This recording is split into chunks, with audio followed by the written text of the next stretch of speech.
इस बीच खबर है कि नेटो के दरवाजे पर पुतिन ने अपनी विनाशक पनडुब्बी को तैनात कर दिया है, जिससे नेटो में शामिल देशों को अपने खात्मे का खतरा मंडराने लगा है।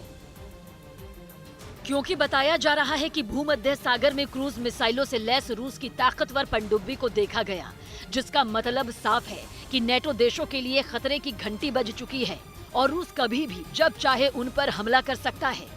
कहा जा रहा है कि जिस पनडुब्बी को पुतिन ने भूमध्य सागर में तैनात किया वो उसकी सबसे शक्तिशाली सेवरोद्विंस्क सबमरीन है। और रूस के इस पनडुब्बी की ताकत का इसी बात से अंदाजा लगाया जा सकता है कि जब से उसके भूमध्य सागर में तैनात होने की खबर पश्चिमी देशों को पता चली, तब से उनकी रातों की नींद उड़ गई।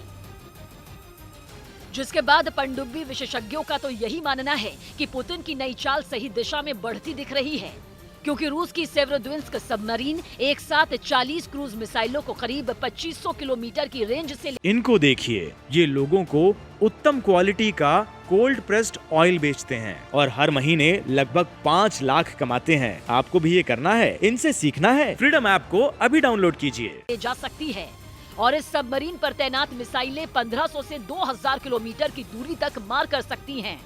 यही नहीं, क्रूज मिसाइलों से लैस ये पनडुब्बी दुश्मन पर परमाणु हमला करने की क्षमता भी रखती है। और कहा जा रहा है कि यही वजह है कि पुतिन ने इस सबमरीन को पश्चिमी देशों के साथ बढ़ते तनाव के कारण वहां तैनात किया है। क्योंकि जब से यूक्रेन युद्ध की शुरुआत हुई है, तब से रूस की पश्चिमी देशों के साथ तनातनी बढ़ गई है। ऐसे में नेटो देशों को इसलिए टेंशन हो गई क्योंकि पनडुब्बी में कोई भी मिसाइल न्यूक्लियर वॉरहेड से भी लैस हो सकती है। यानी अगर रूस की तरफ से परमाणु मिसाइल दागी जाती है तो नेटो में शामिल कई देशों का पल भर में नामो निशान तक मिट सकता है। बताया जा रहा है कि इस पनडुब्बी को कुछ समय पहले ही आयरलैंड के दक्षिणी तट पर देखा गया था। अंदाजा लगाया जा रहा है कि ये युद्धपोत यूक्रेन युद्ध में हिस्सा लेकर लौट भी रहा हो सकता है। इसलिए ये कहना मुश्किल है कि रूस की ये ताकतवर पनडुब्बी कब से भूमध्य सागर में तैनात और किस मकसद से वहाँ खड़ी है। लेकिन इतना साफ है कि क्रूज मिसाइलों से लैस रूसी पनडुब्बी कभी भी दुश्मन के विनाश का कारण बन सकती है, क्योंकि इसे खाने पीने का सामान लेने के अलावा किसी भी दूसरे काम के लिए समुद्र की सतह पर आने की जरूरत नहीं है।